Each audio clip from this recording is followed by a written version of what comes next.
보통 우리가 미국 하게 되면 일반적으로 가장 유명한 관광지가 그랜드 캐년과 나이아가라 폭포입니다. 지금이야 우리가 뭐 인터넷이라든지 유튜브 통해서 이걸 속속이 볼 수가 있지만 과거에는 이제 보기가 어려웠죠. 뭐 빛바랜 뭐 사진, 흑백 사진 하나로 보는 것이 전부였던 그런 시절이 이렇게 옛날에 있었잖아요. 주변에 있는 분이 미국을 다녀왔어요. 그랜드 캐년을 보고 왔습니다. 자랑을 하는 거죠. 너무 멋있더라. 너무 아름답더라. 또 주변 분이 또 나이아가라 폭포를 보고 와서 또 막 자랑을 하는 거예요. 그렇게 이 사람 저 사람이 계속 이야기 듣습니다. 한 50번을 들었어요. 그러면 이제 안 가도 돼요. 왜냐하면 이게 다 알거든요. 대략 크기가 어떠한지, 모습이 어떠한지, 뭐 이 느낌이 어떠한지, 감동의 포인트가 어떠한지. 그러다가 나에게 기회가 온 거예요. 직접 갈 수 있는 기회를. 그리고 가서 보게 되었습니다. 그동안에 50번 들은 것과 한 번 본 것 같을까요? 다를까요? 이건 완전히 다른 것입니다. 1000번을 들어도 한 번 본 것과 비교가 안 되죠. 제가 아는 어떤 여성분이 미국에서 유학하면서 남성 한 명을 이제 소개를 받았어요. 사람들이 칭찬을 엄청나게 해줍니다. 한국에 있는 남자인데 이 남자는 정말 성실하고 정말 잘생겼고 믿음도 좋고 가문도 좋고 너무너무 훌륭하다고, 다른 남자 보려고 하지 말고 무조건 이 남자랑 결혼하라고 계속해서 이야기해요.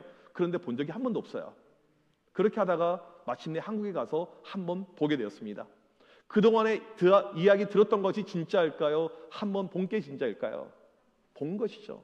듣는 것과 보는 것의 차이는요 아주 큽니다. 근데 우리 신앙도 마찬가지예요. 듣는 신앙이 있고 보는 신앙이 있는데 이것의 갭은요 말로 표현할 수 없을 만큼 큽니다. 오늘 저는 우리의 신앙 가운데 듣는 신앙에서 보는 신앙으로 바뀌는 것이 무엇인가, 어떻게 하면 우리의 신앙을 한 단계 우리가 발전시킬 수 있을 것인가, 여기에 대해서 여러분들과 말씀을 통해서 나누려고 합니다. 오늘 드디어 욥기 마지막 내용입니다. 욥기 마지막의 결말은 욥의 신앙관의 변화입니다. 전에 욥이 듣는 신앙이었는데 보는 신앙으로 바뀌었다라고 하면서 이 욥기가 끝나게 됩니다. 과연 욥 안에 어떠한 변화가 일어났기에 이 욥이 내가 듣는 하나님에서 보는 하나님으로 바뀌었습니까? 라고 그렇게 이야기하는가? 오늘 말씀의 과정을 통해서 이 배경을 우리가 먼저 살펴볼 필요가 있습니다. 그동안 욥은 하나님에 대해서 이해가 안 되는 것이 너무나도 많았습니다. 쉽게 말하면 자식에게 고난이 찾아왔어요. 고난의 이유에 대해서 묻고 싶었지만 물어도 대답하지 않으셨습니다. 아니, 내가 믿음 생활을 잘하는 사람이에요. 내가 누구보다 하나님을 사랑합니다. 그런데 왜 나에게 이러한 고난을 주셨습니까? 라고 하나님께 계속해서 질문했지만 하나님은 묵묵부답이었습니다. 너무너무 답답한 것이죠. 좀 말씀해 주셔야 되는데 아무리 따져도 하나님의 음성이 들리지 않아요. 그러다가 지난주 설교 드디어 38장에 하나님의 음성이 들려오게 됩니다. 여러분 지난주 설교를 기억하십니까? 지난주 설교예요. 지난주 설교 제목을 혹시 기억하십니까? 이게 주일학교 아이들이라면 마치면 치킨이라도 드리겠는데 뭐 어른들에게 치킨 별로 안 좋아하시잖아요. 그렇죠? 일부 때는 막 이야기 하시더라고요. 막 그 치킨을 먹고 싶으셔가지고. 지난주 설교 제목, 너를 위한 특별한 계획이 있단다 이죠. 하나님의 계획, 하나님의 생각, 히브리어로 애자라는 단어였습니다. 욥아, 다 나의 애자가 있단다. 나의 생각이 있단다. 하나님께서 세상 창조 질서 원리를 가지고 욥에게 설명해 주셨어요. 욥아, 이 모든 것을 만들 때는 다 나의 계획과 생각이 있단다. 심지어 새 한 마리, 참새 한 마리도 그냥 만들어진 것이 아니고 다 내가 내 계획과 생각 가운데 만든 것이다. 지금 네 안에 발생하고 있는 이 모든 일들 다 내 계획이 있고 내 생각이 있단다. 이렇게 이야기를 했어요. 그리고 나서는 40장에서 지상의 생명체 가운데, 동물 가운데 가장 큰 베헤못이라는 동물을 등장을 시킵니다. 이 베헤못이 어떤 짐승인지 우리가 알 길은 없어요. 그런데 성경을 보게 되면 칼을 던져도 창을 던져도 끄떡이 없다고 하는 거 보니까 공룡만큼 엄청나게 컸던 짐승인 것 같습니다. 이 베헤못도 내가 만들었고 내 계획 가운데 움직이는 짐승이야라고 이야기합니다. 욥기 41장에는요 수생 생물 가운데 가장 큰 리오야단을 등장을 시킵니다. 리오야단 역시 어떤 짐승인지 우리가 알 길은 없어요. 주라기 공원에 보게 되면 물에 살고 있는데 약 이 17m의 이 큰 공룡 있잖아요. 스피노사우루스, 이런 어떤 짐승처럼 느껴지죠. 이 무서운 짐승도 다 내가 만든 것이고 이 활동도 다 내 계획 가운데 움직이는 거야. 세상 모든 만사는 다 내 계획 가운데 있단다. 그렇게 하나님께서 욥에게 말씀해 주었습니다. 지금 너의 고난의 문제, 고통의 문제도 다 나의 계획 가운데 있단다. 이렇게 이야기를 하자 욥이 반응을 합니다. 2절 말씀이 욥의 반응입니다. 같이 읽겠습니다. 시작. 주께서는 못하실 일이 없사오며 무슨 계획이 있는지 못 이루실 것이 없는 줄 아오니. 이 말씀을 히브리어 번역본을 가지고 보게 되면 이런 의미예요. 저는 이제 알았습니다. 하나님께는 모든 것이 가능하다는 것을 말입니다. 하나님께서 계획하신 일 중에 잘못된 일도 없고 제한 받으실 일도 전혀 없습니다. 의로운 사람에게 고난이 주어지는 것도 마찬가지임을 인정합니다. 욥이 이제서야 하나님의 주권을 인정합니다. 하나님이 모든 것을 만드셨죠. 모든 것을 하셨죠. 하나님은 창조주가 되시죠. 모든 능력은 하나님께 있는 것이죠. 제가 그동안에 너무나도 무식했습니다. 제가 그동안에 너무나도 무지했습니다. 제가 바보 같은 놈이었어요. 그렇게 이야기합니다. 하나님도 잘 모르는 주제에 안다고 그렇게 이야기하면서 제가 나섰네요. 이게 바로 오늘 말씀 3절의 내용입니다. 3절도 같이 한번 읽어보도록 하겠습니다. 시작. 무죄한 말로 이치를 가리는 자가 누구니까? 나는 깨닫지도 못한 일을 말하였고 스스로 알 수도 없고 헤아리기도 어려운 일을 말하였나이다. 욥이 그동안에 하나님께 실수를 많이 했다는 것입니다. 말 실수. 하나님, 제가 하나님을 제대로 알지도 못하면서 하나님은 이런 분이다, 이런 분이다. 제가 실수를 너무나도 많이 했습니다. 그 실수의 내용을 보게 되면 여러 가지가 있는데 6장 4절 보게 되면 이렇게 나와 있어요. 전능자의 화살이 내게 박힘에 나의 영이 그 독을 마셨나니 하나님의 두려움이 나를 엄습하여 치는구나. 하나님께서 나에게 독화살 쏘셨습니다. 이것 맞고 내가 지금 죽어가는 가운데 있습니다. 하나님 나에게 독을 쏘는 분입니다. 9장 15절에 가령 내가 의로울지라도 대답받지 못하겠고 나를 심판하실 그에게 간구할 뿐이며 내가 아무리 의로워봤자 하나님은 나를 심판하시는 분입니다. 늘 나를 심판하시잖아요. 무서운 분입니다. 13장 24절 주께서 어찌하여 얼굴을 가리시고 나를 주의 원수로 여기시나이까? 하나님 이제 얼굴도 보이지 않으시고 저를 원수로 생각하시는군요. 이렇게 이야기했어요. 16장 7절 말씀 같이 한번 읽어보도록 하겠습니다. 시작. 이제 주께서 나를 피로하게 하시고 나의 온 집안을 패망하게 하셨나이다. 하나님은 나를 피곤하게 만드시는 분이고 우리 집안을 망하게 하는 분입니다. 11절도 같이 한번 읽겠습니다. 시작. 하나님이 나를 악인에게 넘기시며 행악자의 손에 던지셨구나. 나를 악한 사람에게 넘기시고 나에게 이렇게 고통을 주는 분입니다. 이렇게 이야기했어요. 욥이 그동안 하나님에 대해서 알고 있었던 것들 몇 가지를 뽑아서 이야기했는데 이것이 바르게 하나님을 해석한 것입니까? 아닙니까? 아니잖아요. 그러니까 지금 자기의 무지와 무식함을 이야기하고 있는 것입니다. 내가 하나님을 잘 알지도 못하면서 그동안 까불었네요. 하나님 너무너무 죄송합니다. 욥이 자기의 실수를 인정하고 있어요. 믿음이 연약한 사람들이 보게 되면요, 이런 비슷한 실수를 하는 경향이 있습니다. 믿음이 없을 때 하나님에 대해서 잘 알지 못하면서 하나님에 대해서 이러쿵저러쿵 이야기해요. 성경을 그렇게 잘 알지 못하면서 성경에 대해서 이러쿵저러쿵 이야기를 하게 됩니다. 우리가 잘 아는 철학자 니체가 한 유명한 말이 있죠. 신은 죽었다. 인터넷에 보니까 아파트 벽에 이런 글씨가 쓰여져 있었어요. 신은 죽었다. 아파트 벽에 누가 써놓은 거예요. 낙서죠. 니체. 그 밑에 보니까 니체는 죽었다. 또 신 이렇게 써놨어요. 이제 그 밑에 보니까 니네 둘 다 죽었다. 청소 아줌마. 아줌마가 되게 이제 화가 난 거죠. 이렇게 낙서를 해놨기 때문에. 이 니체는 아버지가 독일 루터교 목사였습니다. 그런데 니체가 5살 때 뇌질환으로 갑자기 아버지가 돌아가세요. 남동생이 있었는데 남동생도 어렸을 때 죽게 됩니다. 그러니까 집안의 남자라고는 자기밖에 없어요. 커 나왔던 환경이 여자들 중심에서 자라오게 되는데 상당히 힘듭니다. 니체의 성격은요, 내성적입니다. 상당히 사변적인 사람이에요. 그런 가운데 이 과정의 환경이 좋지 않으니까 더 많이 고립이 되고 더 많은 어려움이 자기 내면 가운데 아주 컸던 것입니다. 허무주의가 어렸을 때부터 있었어요. 또 그 당시 이 유럽의 교회 모습들 보니까 하나님이 과연 계시다면 왜 유럽이 이 모양 이 꼴일까? 여기에 대해서 풀리지 않는 숙제가 계속해서 있었던 거예요. 목회자 가정에서 자라왔지만 하나님이 계시다면 왜 유럽은 이런 일이 계속 발생하는 것인가? 모든 것이 허탈했어요. 그런 가운데 신은 죽었다라는 이런 이론을 이야기를 하게 됩니다. 이 모든 것은 이 니체가 하나님을 정말 제대로 알았고 말씀을 제대로 알아서 이야기했다라기보다는 자기의 환경들, 자기의 상황들, 여러 가지 신학에 대한 풍문들, 이것들이 종합이 되어서 나온 내용이라는 것입니다. 이 모든 것은요, 자의적인 해석이죠. 많은 자의적인 해석은요, 감정 가운데 나오게 됩니다. 이성이 아닌 감정 가운데요. 실은 지금 욥도 그렇게 행동한 것입니다.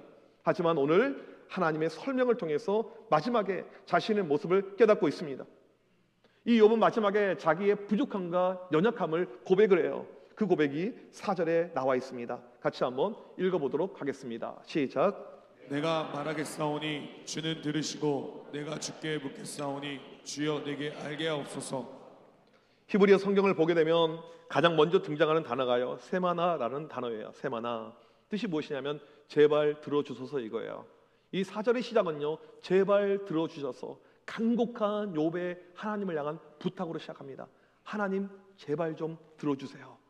그런 가운데 히브리어 단어 등장하는 단어가 무엇이냐면 아노키라는 단어입니다. 아노키는 1인칭 나를 지칭하는 대명사예요.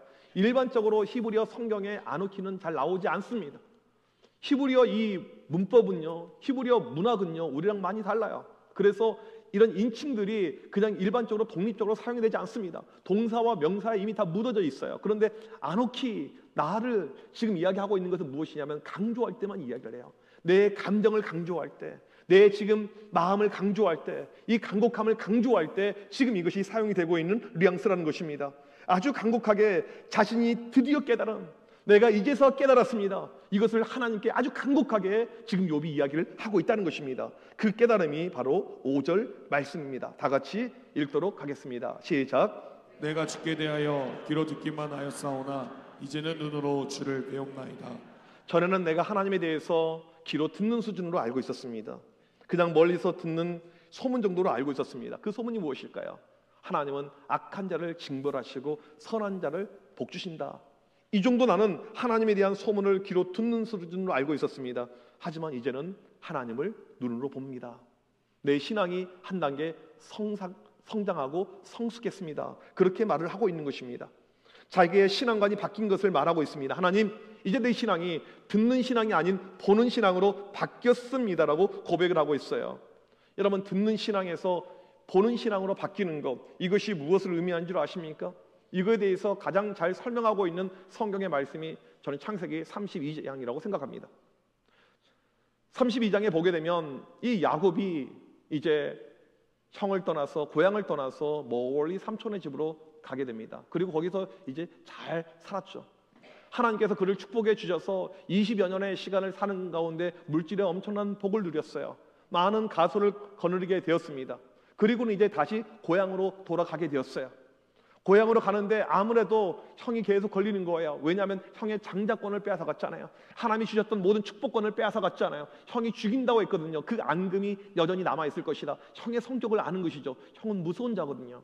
그리고 이제 야복강만 건너면 내가 살던 고향인데 그걸 앞두고 못 건너가고 있어요. 그날 밤이 되었습니다. 이 야곱이 잠을 자는데 여러분, 잠이 잘 오겠습니까? 분명히 형이 나를 죽이려고 할지 몰라. 이미 형의 스파이들이 곳곳에 퍼져 있는 가운데 자객이 올지도 몰라. 이런 마음, 불안한 마음이 그에게 엄습해 오는 것입니다. 그런 가운데 야곱의 텐트 안에 누가 들어온 것입니다. 자객인 것이죠. 목숨의 위협을 느낍니다. 이건 내가 절대 여기서 죽어서는 안 되지. 그동안 내가 얼마나 힘들게 이 탑을 쌓아 올렸는데, 내가 얼마나 고생하면서 살아왔는데 내가 어떻게 여기서 죽어. 그리고 이 자객과 계속 싸웁니다. 밤새 사투를 벌이면서 싸워요. 그리고는 결국 야곱이 이깁니다. 근데 눈이 열려서 보니까 자객이 아니었고 하나님이 보낸 천사였습니다. 그 순간에 이 야곱이 뭐라고 고백합니까? 내가 하나님을 보았다. 하나님을 보았다라고 그렇게 고백을 합니다. 실은 이 하나님께서 야곱을 언제 만나 주셨냐면 이 고향 땅을 떠날 때, 그때 만나 주셨어요. 혈혈단신으로 아무도 없이 이 고향 땅을 떠납니다. 마음은 불안해요, 두려워요. 그 먼 삼촌의 집까지 가야 됩니다. 그리고 하룻밤 노숙을 합니다. 그냥 땅바닥에서 자는데 그날 밤에 하나님이 찾아오십니다. 그리고는 사닥다리가 하늘과 땅을 연결해서 계속 천사들이 왕래하는 모습을 보여주는 가운데 하나님이 약속하시죠. 야곱아, 걱정하지 마. 내가 너와 함께, 내가 너를 복줄 거야. 나중에 너의 후손들은 동서남으로 퍼져나가서 엄청난 대민족을 이룰 거야. 걱정하지 마. 내가 널 지켜줄 거야. 그렇게 하나님께서 베델에 이 야곱에게 나타나셨습니다. 야곱은 그렇게 하나님을 체험했어요. 하나님을 만났습니다. 그리고 나서 삼촌네 집에 가서 20년 넘게 살아가는데 이 하나님을 잃어버렸어요. 잊어버렸습니다. 까먹었어요. 하나님은 늘 야곱과 함께 있는데 야곱은 이 하나님을 놓치고 살았어요. 그리고는 이제 고향 땅에 들어가는데 다시 한번 더 큰 걱정과 근심과 염려가 그에게 엄습해 오는 것입니다. 그 순간에 하나님이 다시 한번 찾아온 거예요.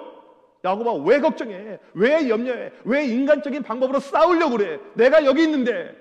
그리고 거기서 하나님을 보게 됩니다. 분이엘이라고 하죠. 분이엘의 뜻은 하나님의 얼굴이라는 뜻입니다. 내가 하나님을 보았습니다. 그렇게 야곱이 고백을 해요. 그리고 야곱이 다시 한번 회복하고 믿음의 놀라운 경지로 가는 것을 알 수가 있습니다. 하나님을 보았다라는 것은요, 하나님을 만났다라는 것입니다. 다른 말로 하나님을 체험했다는 거예요. 또 다른 말로 이것을 1인칭 신앙이라고 이야기를 합니다.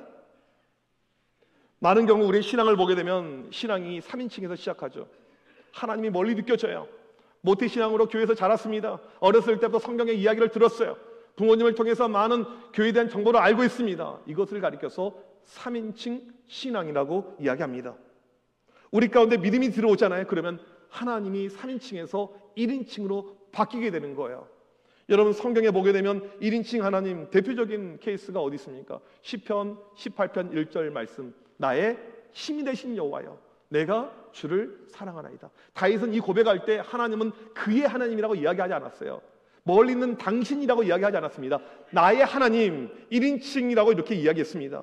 여러분, 이 다윗이 언제 이 고백을 한 줄 아십니까? 사울이 자기를 죽이려고 했었을 때, 고난 가운데, 고통 가운데 많은 사람들은요, 하나님이 3인칭에서 1인칭으로 바뀌게 되는 것을 체험하게 됩니다. 따라서 이 고난이요, 무조건 우리 인생에 나쁜 것이 아니에요. 하나님께 가까이 가는 지름길이 고난이 될 때가 상당히 많이 있고요, 우리의 하나님이 3인칭에서 1인칭으로 바뀌게 되는 계기가 바로 이 고난 가운데 올 때가 많이 있다는 것입니다. 다윗은 고난 속에서 하나님을 경험하였고 1인칭 하나님을 체험을 하게 되었습니다. 우리 교회를 보게 되면 많은 경우도 아직까지 3인칭 신앙에 머물러 있는 이 경우를 보게 됩니다. 아직까지도 하나님이 멀리 느껴져야, 가까이 내가 체험하는 하나님이 아닌 멀리 있는 좀 피상적인 하나님, 특히 우리 자녀들 모습을 보게 되면요, 우리 청소년들 모습을 보게 되면요, 3인칭 하나님이 엄청나게 많아요. 멀리 하나님이 너무 멀어요. 왜 그럴까요? 여러 가지 이유가 있겠지만 이 아이들에게 고난이란 것이 없습니다. 과거에 우리 어르신들 가운데 보릿고개 경험하신 분들이 있잖아요. 꼭 보릿고개가 아니더라도 내가 지방에 살다가 서울에 와서 정말 이 밑바닥부터 내가 정말 갈고 닦으면서 이렇게 올라오신 분들 계시잖아요. 그때 교회 아니면 살 수가 없는 거예요. 그때 하나님을 찾지 않으면 내가 살 수가 없는 거예요. 그 고난 가운데 내가 하나님을 찾고 하나님을 만났던 체험들이 있는데, 요즘에 우리 아이들에게는요, 그런 고난이 없습니다. 너무너무 풍요로워요. 너무너무 모든 것이 좋습니다. 또 한 가지, 우리 아이들이 이 3인칭 하나님에 머물러 있는 이유 중 하나가 무엇이냐면, 부모가 하나님을 만난 적이 없는데요, 부모가 하나님을 체험한 적이 없는데요, 이 아이들이 어떻게 그것을 체험하기가 쉽겠습니까? 늘 부모는 내가 만난 하나님을 자녀들에게 알려줘야 되고 이야기해 줘야 되는데, 그런 체험이 가정에서 없는 거예요. 그럴 때 우리 아이들의 믿음의 모습이 여전히 3인칭에 머물러 있는 경우가 많이 있다는 것입니다. 우리의 갈망은요, 듣는 하나님이 아닌 보는 하나님이 돼야 되는 것입니다. 시편 27편 4절에 보게 되면 이 다윗의 평생의 소원은요, 바로 하나님을 보는 것, 이것임을 우리가 알 수가 있습니다. 같이 한번 이 말씀 읽어보도록 하겠습니다. 시작. 내가 여호와께 바라는 한 가지, 그것을 구하리니 곧 내가 내 평생에 여호와의 집에 살면서 여호와의 아름다움을 바라보며 그의 성전에서 사모하는 그것이라. 다윗에게 있어서 소망은요, 다른 것이 아니었습니다. 하나님의 집에 거하는 것, 하나님의 아름다움을 보는 것, 이것이 다윗 평생의 가장 중요한 우선순위였고요, 마음의 소망이었습니다. 그러니까 시편에 보게 되면 다윗은요, 하나님을 늘 1인칭으로 이야기합니다. 다윗의 하나님은요, 늘 1인칭의 하나님이었어요. 나의 힘이 되신 여호와여, 여호와는 나의 목자 되시니, 하나님은 나의 힘이시오, 나의 방패이시오, 나의 요새시오. 이것이 늘 다윗의 고백이었어요. 1인칭으로 하나님을 고백하였습니다. 하나님과 나 사이의 거리감이 전혀 없어요. 가까이 있는 만나는 하나님이었습니다. 여러분 모두 이렇게 하나님을 만나길 간절히 축복합니다. 듣는 하나님이 아닌 보는 하나님으로 바뀌어야 됩니다. 하나님을 봐야 되죠. 어떻게 우리가 하나님을 볼 수 있습니까? 마태복음 5장 8절 말씀 다 같이 한번 읽어보도록 하겠습니다. 시작. 마음이 정결한 자는 복이 있나니 그들이 하나님을 볼 것이며. 마태복음 5장 보게 되면 유명한 8복이 등장합니다. 예수님께서 우리에게 약속하신 8가지 복이 등장하는데, 그 중에 첫 번째 복이 무엇이냐면 하나님을 보는 것이에요. 우리 인생에서 가장 큰 복은요, 하나님을 보는 것입니다. 이게 팔복의 우선순위 첫 번째예요. 누가 하나님을 본다고 이야기를 하고 있습니까? 언제 하나님을 본다고 이야기를 하고 있습니까? 마음이 청결할 때. 이 마음이 청결하다는 것은요, 정말 내 마음이 백옥같이 하얗고 깨끗하고 이런 뜻이 아닙니다. 내 마음의 상태가 파산 상태라는 것을 이야기해요. 내 마음의 상태가 거지가 된 것을 이야기합니다. 여러분, 세상에 누가 거지가 되는 것을 원합니까? 우리는요, 채우는 것을 원하죠. 우리의 마음은요, 우리의 내면은요, 늘 채우길 원하죠. 여러분, 무엇으로 채우길 원합니까? 물질로 채우기를 원하죠. 돈이 얼마나 중요합니까? 좀 돈 좀 많았으면 좋겠다. 물질로 채우길 원합니다. 또 우리가 무엇을 채우길 원합니까? 자녀죠. 자녀가 좀 잘 됐으면 좋겠다. 내 자녀들이 정말 승승장구하면 좋겠다. 노년에 아프지 않고 건강하면 좋겠다. 우리는 끊임없이 채우려고 합니다. 이것이 우리의 내면, 모든 사람이 가지고 있는 본능이에요. 그런데 오늘 이 마태복음 5장 말씀을 보게 되면 이 모든 마음을 비울 때, 이 모든 마음을 비울 때, 내 안에 있는 물질이라는 것을 비울 때, 내 안에 있는 자녀라는 것을 비울 때, 내 안에 있는 건강, 행복이라는 것을 비울 때, 그때 모든 것을 비울 때 주만 바라보게 되고 주님을 본다고 우리에게 말씀을 하고 있습니다. 우리가 왜 주님을 보지 못합니까? 비우지 못하니까. 내 마음이 다른 걸로 채워져 있는데 어떻게 주님을 봅니까? 여러분, 언제까지 하나님을 멀리 떨어져서 그렇게 신앙생활 하길 원하십니까? 주일날 한편 설교 듣는 것, 그때 만난 하나님, 그때 들었던 하나님, 이렇게 신앙생활 하길 원하십니까? 이제는 보셔야 되죠. 보는 신앙으로 가야 되는 것입니다. 여러분, 욥기의 핵심이 무엇인지 아십니까? 욥의 신앙의 눈이 띄어진 것입니다. 3인칭의 하나님에서 1인칭으로 바뀌어진 것, 이것이 욥기의 핵심이 되는 말씀입니다. 여러분, 다음에 보게 되면 이 욥이 물질의 복을 받아요.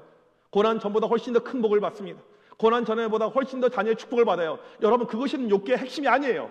그것을 욥기의 핵심으로 보게 되면 착각입니다. 욥기의 핵심은요, 하나님을 보았다는 것, 하나님을 내가 이제는 보았다, 이것이 욥기의 핵심입니다. 그러니까 고통이요, 고난이요, 어려움이요, 이제는 욥에게 별로 중요하지 않아요. 내가 하나님을 보았는데, 내가 하나님을 체험했는데 이제 무엇이 나에게 필요하리요, 이것이 욥의 모습이 되었다는 것입니다. 오늘 이 시간 우리 가운데 욥과 같이 영적인 눈이 열려지길 간절히 축복합니다. 지난주에 어떤 목사님에게 매우 슬픈 일이 있었어요. 자기의 13살짜리 딸이 죽었어요. 제가 자세한 그분의 내막을 알지는 못하지만 보니까 약 2년 정도 뇌 종양으로 이 아이가 투병하다가 하나님의 부르심을 받았습니다. 딸의 장례식이 끝난 다음에 이 목사님이 SNS에 서핑이라는 그림을 하나 올렸어요. 이런 글이 쓰여져 있었습니다. 뇌 종양 수술로 편마비, 실어증, 콧줄 끼고 있을 때 엄마가 지금 우리는 고난이라는 파도 속에 있는 배를 타고 있다고 하셨는데 그 배에 예수님과 함께 있어서 안전하다고 하셨고, 그때 내가 엄마한테 엄마, 그럼 우리 예수님과 서핑 중이네? 그렇게 이야기를 하자 온 식구들이 한바탕 웃었던 때를 기억합니다. 여러분, 13살이면요 자기 운명을 아는 나이입니다. 뇌의 종양이 무엇인지 알고 있어요. 내 몸이 죽어가는 것을 다 알고 있는 그런 나이죠. 그런데 이 아이에게요, 죽음보다는 마음에 확신이 있었어요. 나는 지금도 예수님과 함께 하고 있다. 고난이라는 이 풍랑이라는 파도라는 이 서핑 가운데 이 자리에 예수님이 함께하고 있다. 그 확신이 그 아이에게 있었습니다. 여러분, 우리 자녀들이요 하나님을 보게 되잖아요. 하나님을 보게 되잖아요. 고통 가운데 웃음이 나오는 거예요. 여러분, 하나님을 우리가 보게 되면요 환난 속에서 웃음이 나오는 거예요. 이것이 하나님을 보는 자들의 놀라운 특권이고 놀라운 소망이 되는 것입니다. 지금 여러분 가정의 자녀들은 하나님을 보고 있습니까? 아니요. 오늘 이 시간 설교를 듣는 여러분은 하나님을 보고 있습니까? 이제는 우리의 신앙이 업그레이드가 돼야 되죠. 욥처럼 듣는 신앙이 아닌 보는 신앙으로. 그래서 우리의 매일의 신앙의 싸움은요, 매일의 우리의 모습은요, 하나님, 내가 오늘 또 하나님을 보길 원합니다. 오늘 또 내가 십자가 앞에 달려가는 가운데 하나님을 체험하길 원합니다. 그러한 믿음이 되길 간절히 축복합니다. 여러분, 그러지 않으면 우리의 믿음은요 10년, 20년, 50년, 60년 교회 신앙생활 하더라도요 계속 그 자리에 머물러 있는 것입니다. 머물러 있는 3인칭의 신앙이 아닌, 듣는 신앙이 아닌, 오늘 이 욥의 마지막 고백처럼 하나님, 나도 이제 하나님을 보길 원합니다. 보게 하여 주셔서 하나님께 간절히 나가는 우리 모두가 되시길 주님의 이름으로 간절히 축복합니다. 우리 시간 자리에서 일어나셔서 함께 이 고백하기를 원합니다. 내게로부터 눈을 들어 주를 보기 시작할 때 주의 일을 보겠네. 내 작은 마음 돌이키사 하늘의 꿈꾸기 안에 주님을 볼 때 이 시간에 모든 시선을 주님께 드리고 살아계신 하나님을 느끼게 하여 주시옵소서. 우리 시간 같이 이 찬양 드리도록 하겠습니다.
다시 한번 고백합시다. 내게로부터 성령이 나를 명하시고 모든 두려움 사라질 때 주의 일을 보겠네.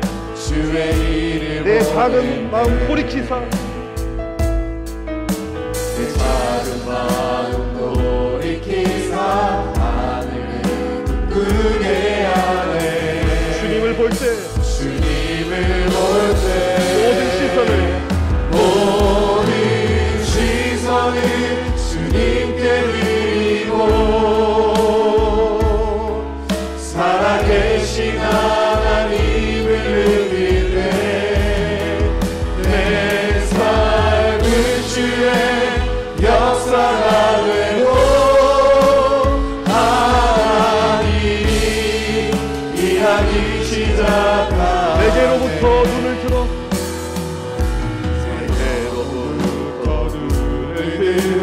주를 보기 시작할 때 주의 일을 보겠네. 내 작은 마음 돌이키사 내 작은 마음 돌이키사 하늘을 꿈꾸게 하네. 주님을 볼 때 주님을 볼 때 모든 시선을 주님께 드리고 살아계신 하나님을 느낄 때 내 삶은 주의 역사가 되고 하나님이 일하기 시작하네. 모든 시선을 주님께 모든 시선을 주님께 드리고 살아계신 하나님을 느낄 때 내 삶은 주의 역사가 되고 하나님이 일하기 시작하네. 이 시간 우리 기도할 때 하나님 우리 가운데 간절함을 허락하여 주옵소서. 하나님을 보기를 원합니다. 하나님을 체험하기를 원합니다. 그간 신앙생활하면서 하나님을 인격적으로 만나본 경험이 한 번도 없다면 이 시간 간절히 기도할 때 하나님 이 시간 만나게 하여 주시옵소서. 과거에 뜨거웠는데 너무나도 식어져 버렸습니다. 하나님 3인칭이 하나님이 아닌 다시 1인칭으로 바뀌게 하여 주시옵소서. 옆처럼 듣는 하나님이 아닌 보는 하나님으로 바뀌는 놀라운 역사가 내 삶에 나타나게 하여 주시옵소서. 이 시간 주여 한번 외치고 간절히 기도합니다. 주여! 살아계신 하나님 이 시간 간절히 기도합니다. 하나님 아버지 옆처럼 하나님을 보게 하여 주시옵소서. 우리의 영적인 눈이 열려서 살아계신 하나님 전능하신 하나님을 보게 하여 주시옵소서. 간절히 기도할 때 하나님의 놀라신 역사하신 가운데 믿음 가운데 달려나갈 수 있도록 하나님 역사하여 주시옵소서. 하나님을 보게 하여 주시옵소서. 하나님을 체험케 하여 주시옵소서. 살아계신 하나님의 놀라신 역사하심이 오늘 우리 가운데 넘쳐나게 하여 주시옵소서. 영적인 눈이 열리게 하여 주시옵소서. 인격적으로 하나님을 만나게 하여 주시옵소서. 아직까지 하나님을 만난 적이 기억하며 이 시간 통해서 하나님을 만나는 놀라운 성령의 역사가 임하게 하여 주셔서 시가 져버린 신앙이 있다면 다시 한번 불붙는 신앙으로 바뀌게 하여 주셔서 하나님 듣는 하나님이 아닌 보는 하나님이 되게 하여 주셔서 3인칭의 하나님이 아닌 1인칭의 하나님이 되게 하여 주셔서 다 저리가 저를 기도할 때 하나님께 더욱더 가까이 나가게 하여 하나님 앞에 더욱더 달려나가게 우리 모두가 되게 하여 주셔서 주여 아버지 간절히가 저를 기도할 때 놀라운 믿음의 역사를 허락하여서 놀라운 은혜를 허락하여 주셔서 다 저리가 저를 기도할 때 믿음의 놀라신 역사 하나님 나가는 놀라운 역사가 살아게 하여 주시고 이 하나님을 체험할 수 있는 주의 모든 백성을 되게 하여 주셔서 하나님 이제는 하나님을 보기로 내 신난 하나님을 볼 수 있는 우리의 믿음이 보는 믿음으로 영적으로 이기는 믿음으로 달려나가는 이런 놀라운 체험의 역사 우리 가운데 하나님 허락하여 주시고 오늘도 이 믿음의 길을 걸어갈 수 있도록 하나님 은혜 베풀어 주셔서 인도하여 주셔서 하나님을 보기를 원합니다. 우리의 매일의 삶을 통해서 하나님을 보게 하여 주셔서 다윗의 평생의 소원 주의 아름다움을 보는 것 우리의 소원이 되게 하여 주셔서 욥이 고난 중에 마지막에 배운 것 듣는 하나님에서 보는 하나님 동일한 역사가 우리의 삶에 나타나게 하여 주셔서 우리 가정의 자녀들 모두 이제 하나님을 만나고 체험하는 역사가 나타나게 하여 주셔서 듣는 하나님이 아닌 보는 하나님이 되는 놀라운 역사 허락하여 주셔서 지금은 우리 주 예수 그리스도의 크신 은혜와 하나님 아버지의 무한하신 사랑하심과 성령님의 이로 교통하심이 듣는 하나님에서 보는 하나님으로 바뀌는 놀라운 역사를 체험하길 원하는 주의 모든 백성들 머리머리 위에 지금부터 영원토록 함께 있을지어다. 아멘.